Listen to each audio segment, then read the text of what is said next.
Hi all, welcome back to our channel. இன்றைக்கி நம்ம பார்க்க போகிறது இனிப்பு பூசணி ரவா உப்புமா, ஸ்வீட் பம்கின் ரவா உப்புமா. அதுக்கு நம்ம ஒரு சூடான கடாயில் எண்ணெய் ஊற்றிப்போம். எண்ணெய் சூடான உடனே கடுகு, உளுத்தம்பருப்பு, கடலைப்பருப்பு, வேர்க்கடலை எல்லாம் ஒரு கைப்பிடி எடுத்து நல்லா ஆயிலையே ஃப்ரை பண்ணி விடுவோம். நெக்ஸ்ட் நம்ம red chillies, chopped gingers, curry leaves,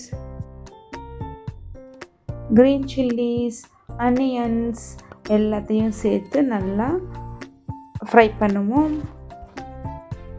இப்போது நம்மளோட பூசணிக்காயை சேர்த்து ஒரு 2 நிமிஷம் நல்லா வதக்கி விடுவோம். நெக்ஸ்ட்டு 1 பங்கு ரவாக்கு 2 பங்கு தண்ணி சேர்த்துப்போம். சேர்த்துட்டு நல்லா கலக்கி விடுங்க. உப்பு சேர்த்துக்கலாம். கொஞ்ச நேரத்துலேயே இந்த மாதிரி நல்லா பாயில் ஆகி வரும். அந்த சமயத்தில் நம்ம வறுத்து வச்ச ரவாவை சேர்த்துப்போம். ட்ரை ரோஸ்ட் பண்ணி வச்ச ரவா கொஞ்சம் கொஞ்சமாக சேர்த்து நல்லா கிளறி விடுவோம்.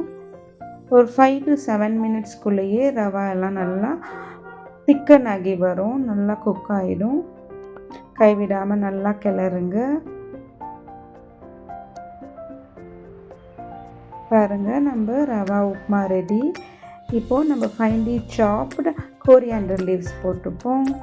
ரொம்ப சுவையான இனிப்பு பூசணி ரவா உப்புமா ரெடி. இது தேங்காய் சட்னி, தக்காளி சட்னி கூடலாம் சூப்பராக இருக்கும். ட்ரை பண்ணி பாருங்கள். தேங்க்ஸ் ஃபார் வாட்சிங்.